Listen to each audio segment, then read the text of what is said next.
আপনারা এতক্ষণ হয়তো হেডলাইন এবং ব্যানার দেখে চিন্তিত হয়ে পড়েছেন যে হঠাৎ করে কিভাবে বললাম যে হাদি হত্যাকারী ফয়সাল পুলিশ হেফাজতে। জি, আপনি যেটা শুনছেন সেটাই সত্য। তার কারণটা কি আমি আপনাদেরকে বলি। ঠিক হাদিকে গুলি করার পর 24 ঘন্টাও যায়নি, 6 থেকে 7 ঘন্টার ভেতরে আমেরিকা থেকে জুলকার নাইন সায়ের সে বলে দিল যে হাদি হত্যাকারীরা ইন্ডিয়া পালিয়ে যাচ্ছে, কিন্তু পুলিশ প্রশাসন সেটা ধরতে পারেনি। এবং পরবর্তীতে আপনারা দেখলেন যে হাদির হত্যাকারীদেরকে ফিরিয়ে দেওয়ার দাবিতে আমাদের পররাষ্ট্র উপদেষ্টা ইন্ডিয়ান হাই কমিশনারকে ডেকে অনুরোধ জানিয়েছে। এরপরে আবার হাদিকে ফিরিয়ে দেওয়ার দাবিতে সারা বাংলাদেশের সমস্ত ইন্ডিয়ান যে কনসুলেট গুলো ছিল সবগুলোতে আক্রমণও করেছে। এরপরও হাদির হত্যাকারীর কোনো আসলে হদিস নেই, সে আসলে কোথায় আছে। ইন্ডিয়া বলেছে যে তাদের এখানে তারা এখনো কাউকে ধরেনি অবৈধ অনুপ্রবেশকারী, কারণ Indian border totally sealed up. তাহলে বাংলাদেশ বর্ডারও সিল আপ। এবং পাকিস্তানের একটা পত্রিকাতে আপনারা গত 2 দিন আগে দেখবেন যে বাংলাদেশ সেনাবাহিনী বিজেপি মিলে আমাদের যত সমরাস্ত্র আছে সবগুলো নাকি ইন্ডিয়ান বর্ডারের কাছে নিয়ে গেছে। সেইখানে আপনার তুর্কি থেকে পাওয়া বিভিন্ন গাইডেড মিসাইল যেগুলো নির্ভুল নিশানা, এগুলো সব নাকি ওখানে হাজির। তাহলে বাংলাদেশ সেনাবাহিনীও পুরোটা আসলে গত 2 সপ্তাহ ধরে বর্ডারে হাজির। তাহলে এই ভাই কই থেকে পালাইলেন, এটা যেমন একটা ওয়ান্ডারফুল কোয়েশ্চেন। এবং আরেকটা ইনফরমেশন, যেটা 176 কোটি টাকার চেক পাওয়া গেছে ফয়সালের বাড়ি থেকে, বোনের বাড়ি, মামার বাড়ি, খালার বাড়ি, সব জায়গা থেকে। সেইটা কোন ব্যাংকের চেক বা কিসের চেক এইটা কিন্তু বলেনি। এবং যতটুকু ইনফরমেশন আছে সেইটাতে হাবিব ব্যাংকের 16টা চেক, হাবিব ব্যাংক লিমিটেড, যেটা পাকিস্তানের হাবিব ব্যাংক, বাংলাদেশে আছে মতিঝিল একটা শাখা আছে, সেইটার 16টা চেক পাওয়া গেছে ফয়সালের বাড়িতে। এবং এনবিপি, ন্যাশনাল ব্যাংক অফ পাকিস্তান, এইটার পাওয়া গেছে 13টা চেক। 16টা এবং 13টা মিলে 29টা চেকেই আছে প্রায় 120 কোটি টাকা। এগুলো দুটোটাই পাকিস্তানের ব্যাংক। এবং এই চেকগুলো সব ওখান থেকে উদ্ধার হয়েছে, কিন্তু সেইটা এই মুহূর্তে বলছে না, কারণ এটা যদি বলে তাহলে বহু রথী মহারথী ধরা খেয়ে যাবে। পুরাটাই আইএস এর নিয়ন্ত্রণে এই 2 ব্যাংকের চেকই তার কাছে ছিল। যদিও এখন যতটুকু শোনা যাচ্ছে যেই 65 লক্ষ টাকা নাকি ফয়সালের ব্যাংকে আছে সেইটাও ট্রান্সফার্ড বাই হাবিব ব্যাংক থেকে সেটা ট্রান্সফার হয়ে ফয়সালের ব্যাংক অ্যাকাউন্টে গিয়েছিল, এটা কিন্তু কেউ বলছে না।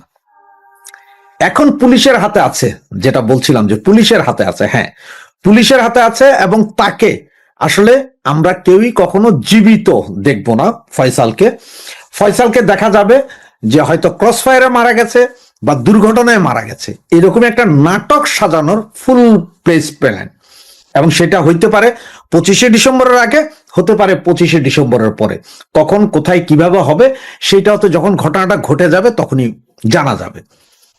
তবে ইন্ডিয়ান সেনাপ্রধানের সাথে গত শুক্রবারে বাংলাদেশ সেনাপ্রধানের যখন কথা হয়েছে তখন ইন্ডিয়ান সেনাপ্রধানও চাপ দিয়েছে যে হাদির হত্যাকারী তোমাদের কাছে আছে, তোমরা যদি প্রকাশ না করে দেয়, পুলিশ ডিজিএফআই যদি প্রকাশ করে না দেয়, তাহলে সেইটা আমরা স্যাটেলাইট ইমেজের মাধ্যমে কোথা থেকে কখন ধরেছ সব বলে দিব। এটাতেই বড় গন্ডগোল। এবং আপনাদেরকে এর আগের 2টা ভিডিওতে আমি বলেছিলাম যে দেখেন, এই যে ওরা 24 ঘন্টার আলটিমেটাম দিল শনিবারে লাশ দাফনের পর, 24 ঘন্টার আলটিমেটাম, এই আলটিমেটামের কিছুই হবে না, কারণ রক্ত ঠান্ডা হয়ে যাবে, এই আলটিমেটামের কিছু হবে না।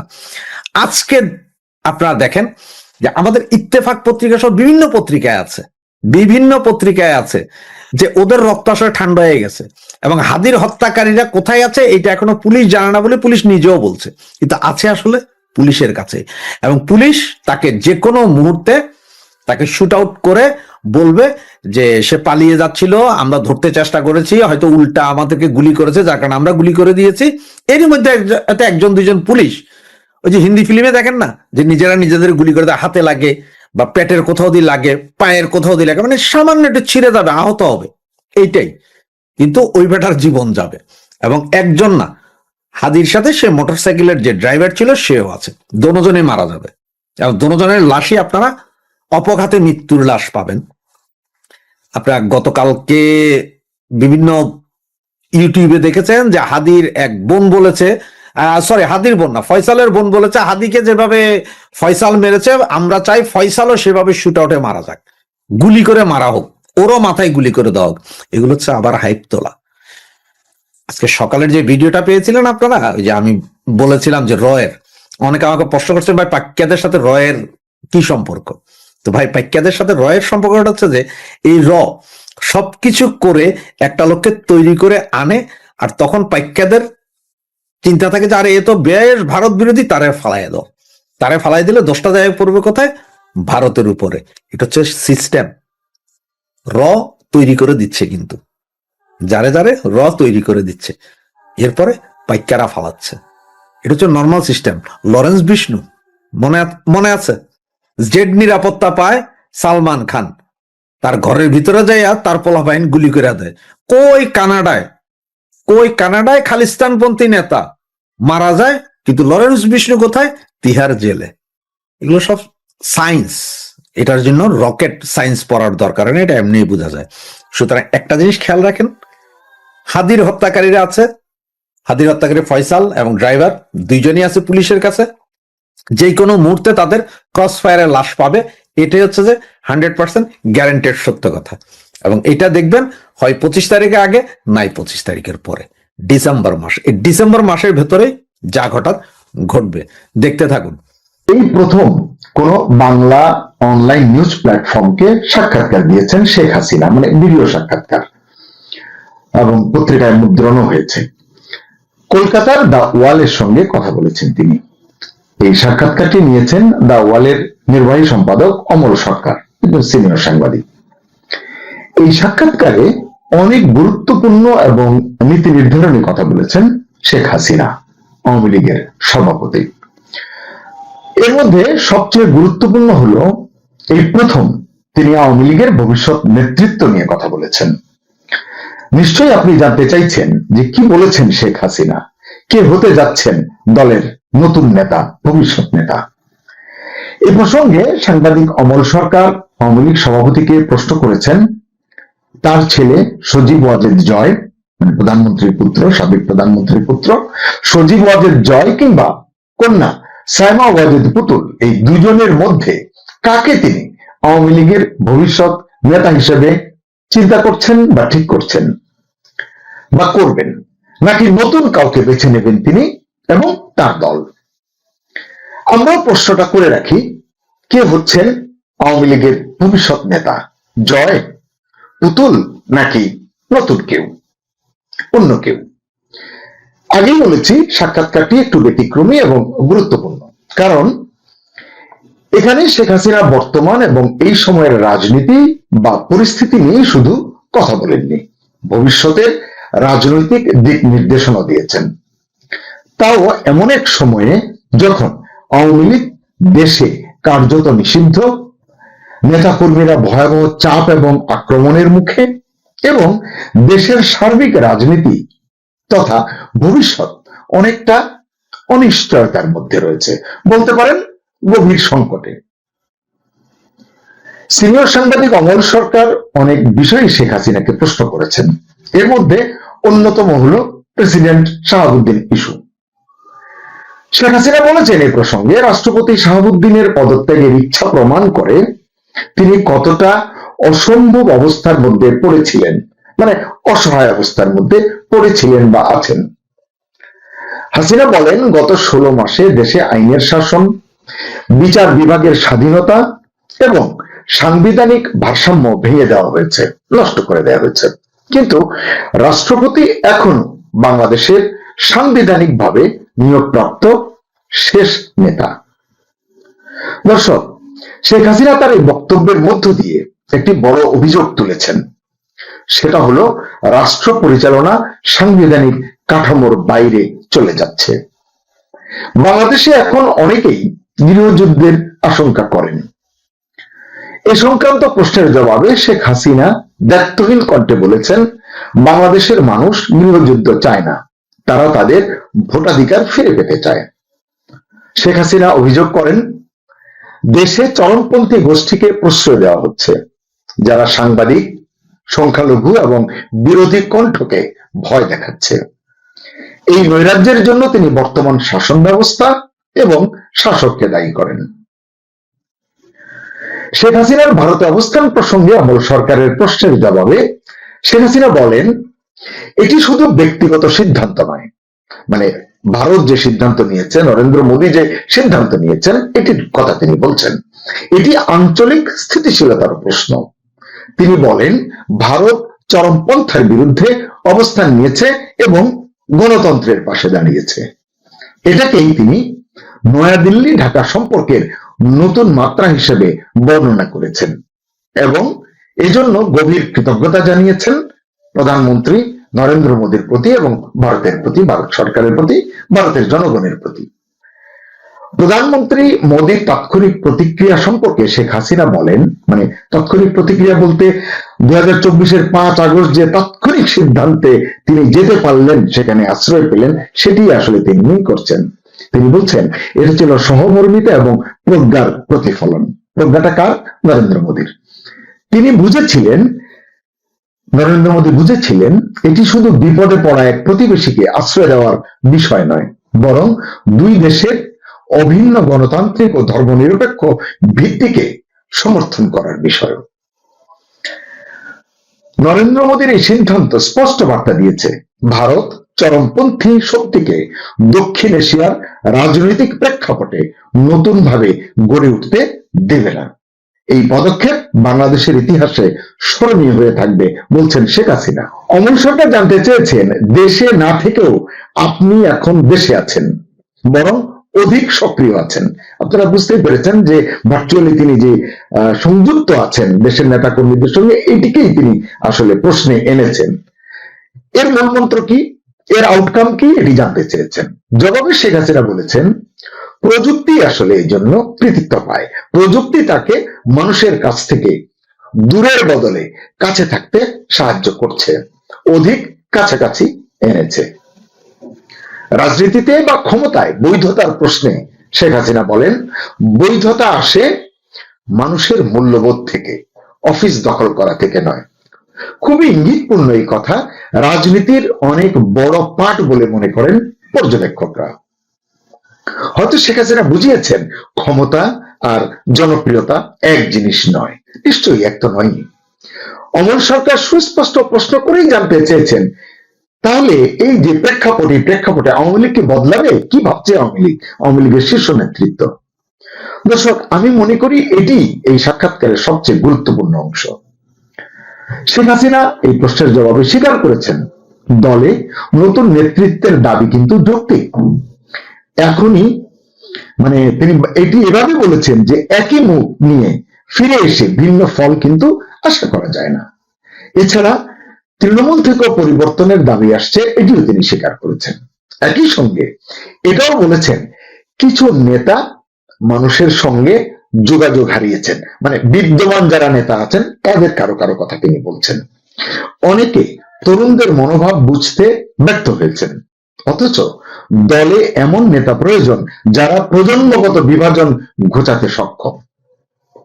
তিনি আরো বলছেন যে দল এমন নেতা চায় যারা ঐতিহ্যবাহী সংগঠন গড়ে তোলার কৌশল যেমন বোঝেন বা বুঝবেন, তেমনি আধুনিক যোগাযোগ ব্যবস্থাও আয়ত্তে রাখেন বা রাখতে পারবেন।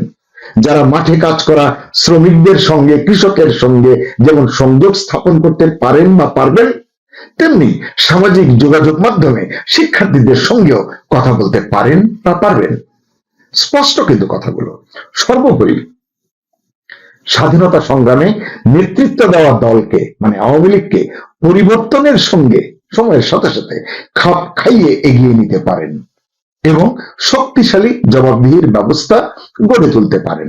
মানে এমন নেতৃত্ব আসলে তিনি চাইছেন। দর্শক, নিশ্চয় বুঝতে পারছেন, এটা শুধু বক্তব্য নয়, কেবলই পলিটিক্যাল স্টেটমেন্ট নয়, এটা এর চেয়ে বেশি কিছু, কার্যত রাজনৈতিক আত্মসমালোচনা, যেটা শেখ হাসিনার জন্য এবং আওয়ামী লীগের জন্য এই মুহূর্তে খুব জরুরি বলে মনে করছেন অনেক পর্যবেক্ষক। এবার কথা শুনবো জয় পুতুল প্রসঙ্গে কিংবা পরিবারতন্ত্রের প্রশ্নে, অথবা অন্য কেউ কি আসবেন আওয়ামী লীগের নতুন নেতৃত্বে, ভবিষ্যৎ নেতৃত্বে, সেটি জানতে চাইব।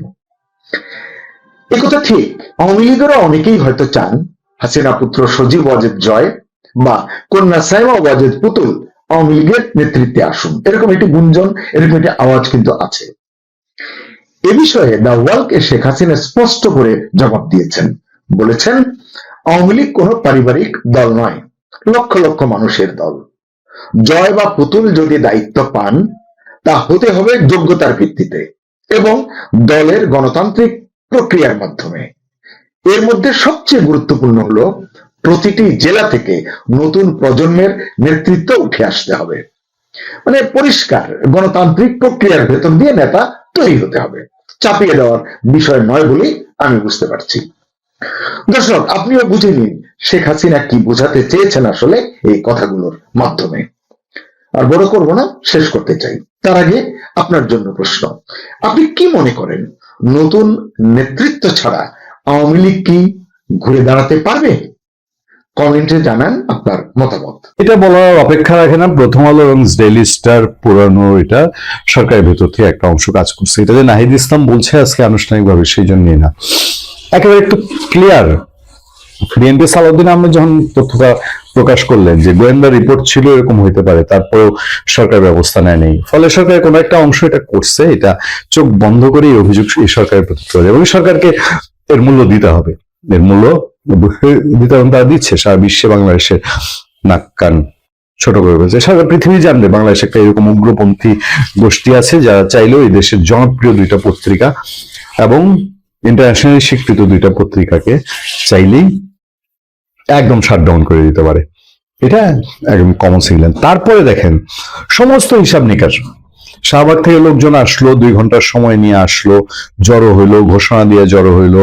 প্রথম আলো, ডেইলি স্টার, ভারতের চর, ভারতের দালাল, এসব বলে সবসময় গালিগালাজ করে। যদি বলে না ওসমান হাদিকে ভারত বিদ্বেষী সমালোচনা করাটা তাকে যোগ্য করা হয়েছিল এই টাইপের একটা পরিস্থিতিতে ফেলে দেওয়ার জন্য। এরকম প্রথম আলোকেও তারা দীর্ঘদিন ধরে, প্রথম আলো, ডেইলি স্টারকে ভারতের দালাল হ্যান ত্যান বইলা এটা তারা একটা প্লট তৈরি করে রাখছিল। সেই প্লটটা যখন বাস্তবায়ন করতে আসলো তখন আইন শৃঙ্খলা বাহিনী, আজকে পুলিশ নাকি বলতেছে যে তারা মাইর খাইতো, কয়েকজন মারা যেত, এই জন্য নাকি ফিরে নাই। তো এই টাইপের ফিরায় কেমনে? তাহলে সরকারের দিক থেকে নিষেধ ছিল? এরকম ইঙ্গিত ছিল কি যে যাও করতে থাকো, করতে দাও, যা করতে চাই করতে দাও, সেরকম কোনো ইঙ্গিত ছিল কিনা? দেখ, সেই সময় এসে আরেকজন মুখ খুলেছেন। তিনি বলছেন সরকারের ভেতরে একটি অংশের সংশ্লিষ্টতার ইঙ্গিত পাওয়া যায়। কে বলেছেন জানেন? সরকারেরই কাছের মানুষ, এনসিপির আহ্বায়ক নাহিদ ইসলাম। প্রথম আলো, ডেইলি স্টারে হামলার ঘটনা সম্পূর্ণ পরিকল্পিত অপরাধ বলে মন্তব্য করেছেন জাতীয় নাগরিক পার্টির আহ্বায়ক নাহিদ ইসলাম। সোমবার সকালে সোনারগাঁ পেনফিসিফিক হোটেলে মব ভায়োলেন্স আক্রান্ত বাংলাদেশ শীর্ষক প্রতিবাদ সভায় তিনি এই কথা বলেন। তিনি বলেন, জুলাই গণঅভ্যুত্থানের স্লোগান ও শহীদ শরীফ ওসমান হাদির নাম ব্যবহার করে হামলা চালানো হয়েছে। এতে সরকারের ভেতরে একটি অংশের সংশ্লিষ্টতা, রাজনৈতিক ব্যাকআপ এবং পূর্ব পরিকল্পনার ইঙ্গিত পাওয়া যায়। ওসমান হাদি মারা যাওয়ার আগে যা হয়েছে, মানে পরপর যা হয়েছে এবং এখনো হচ্ছে, সবকিছুই নাহিদ ইসলাম বলছেন এটা একটা পরিকল্পনার অংশ। এই যে নির্বাচন, ওসমান হাদিকে মারা যাওয়ার কজ ধরে, তাকে মেরে ফেলার কজ ধরে নির্বাচন বানচাল করতে হবে, এটাও কি তাহলে সেই পরিকল্পনা অংশ না? যে হাদি এইভাবে শেষ হয়ে যাবে, তারপরে এটা ধরে নির্বাচনটা বানচাল করবে, নির্বাচন না হওয়ার দাবি তুলবে। পরিষ্কার হয় কিনা হিসাব? নাহিদ ইসলাম সুষ্ঠু তদন্ত, দোষীদের বিচার নিশ্চিত করতে সরকারকে বাধ্য করার আহ্বান জানান। সম্পাদক পরিষদ ও newspaper owners association of Bangladesh, নোয়াব যৌথভাবে এই প্রোগ্রামটার আয়োজন করেছিল। বক্তারা বলেন, গণমাধ্যমের স্বাধীনতা রক্ষা ও গণতন্ত্রের বিকাশে সাংবাদিক, লেখক, বুদ্ধিজীবী, পেশাজীবী মানুষ ঐক্যবদ্ধ প্রতিরোধ এখন সময়ের দাবি। এই যে নাহিদ ইসলাম যে থলের বিড়াল বের করে দিলেন, গোমর ফাঁস করে দিলেন, এখন মামলা কার নামে হওয়া উচিত বলেন? প্রথম আলো অজ্ঞাতনামা 500 জনের নামে মামলা করেছে, কিন্তু সত্যিকারের মামলাটা কার নামে হওয়া উচিত? কারা এটা অর্ডার দিয়েছে, নির্দেশ দিয়েছে কে? কারা পেছন থেকে আইন শৃঙ্খলা বাহিনী যেন কাজ না করে সেইটা মেকানিজম করেছে? তাদের নাম কি কখনো বের হয়ে আসবে? সবচেয়ে ধিক্কার লাগে, সবচেয়ে লজ্জা লাগে, প্রথম আলো ডেইলি স্টার ছাপছেন তো, লিখছেন তো, সাংবাদিকতা করতে দিচ্ছেন না কেন? আপনারা বের করেন না, কত কিছুই তো গোমর উন্মোচন করেন, আপনারা বের করেন আপনাদের অফিসে কে কে কোথায় বসে প্লটে গেছে। খুব কি কষ্ট, আমাকে অ্যাসাইনমেন্ট দেন। আমাকে অ্যাসাইনমেন্ট দেন, নির্দিষ্ট টাইমটা দিয়ে দিবেন, আমি তদন্ত করে বের করি, ইনকোয়ারি করেছি তো আপনাদের সঙ্গে বহু নিউজ শেয়ার করেছি, বহু কিছু নিয়ে আলোচনা করেছি। আপনাদের তুখুর রিপোর্টার এখনো বেশ কয়েকজন আছে। বিষয়টা কি জানেন? ভীতি, প্রচন্ড ভীতি। আমি প্রথম আলোর দায়িত্বশীল নিউজ ম্যানেজমেন্টের একজন, আমি আর তাকে নাম ধরে ছোট করতে চাই না, এক সময় ওই 96 আওয়ামী লীগ গভর্নমেন্টের সময়ে নির্যাতিত একজন সাংবাদিক, আওয়ামী লীগ সরকার দিয়ে প্রচন্ড নির্যাতিত একজন সাংবাদিক, আমার সঙ্গে দেখা হলো কারণ বাজার একটা কফি শপে। এবং সেই কফি শপটা আমরা প্রায় ওখানে আড্ডা দিতাম, সেখানে প্রফেসর নাজমুল হাসান, কলিমুল্লাহ সহ আরো বিভিন্ন লোকজন, তারা আমরা ওখানে কফি খেতে যেতাম। সেই কফি শপে প্রথম আলোর আমার সেই পুরনো বন্ধু দেখে আমি একটু ক্ষোভ ঝালাম, বললাম যে আপনারা কি শুরু করি? প্রথম আলো আমি প্রথম আলো পড়া ছেড়ে দিচ্ছি, যে এই প্রথম সংখ্যাটা থেকে প্রথম আলো হার্ড পেপার আমি রাখতাম, আমি পড়ি না। আমি বললাম যে এগুলো কি রে ভাই, আপনারা প্রথম আলোর মতো পত্রিকা আপনারা সত্য তুলে ধরছেন না, এই ইউনূস গভর্নমেন্টের সময় এসে মনে হচ্ছে যে আপনারা লিখতে ভয় পাচ্ছেন। যেটা জানলাম সত্যিই তারা ভয় পাচ্ছিল। আমাকে শুধু ওই দায়িত্বশীল নিউজ ম্যানেজমেন্টের যে লোক, তিনি শুধু আমার যে বন্ধু, সে বলল যে ভাই রে, কিছুটা তো চেঞ্জ হচ্ছে, আমরা কিছু লেখার চেষ্টা করছি, দেখবেন এক দুইটা রিপোর্টের উদাহরণ দিল, বললো কিন্তু সবাই তো ভয় পায়। এই যে দেখেন না, একটা কিছু মৌলবাদের বিরুদ্ধে বললেই বলে যে আমাদের অফিসের সামনে গরু জবাই করবে। এই টেনশনই প্রথম আলোকে আজ এখানে খেয়েছে।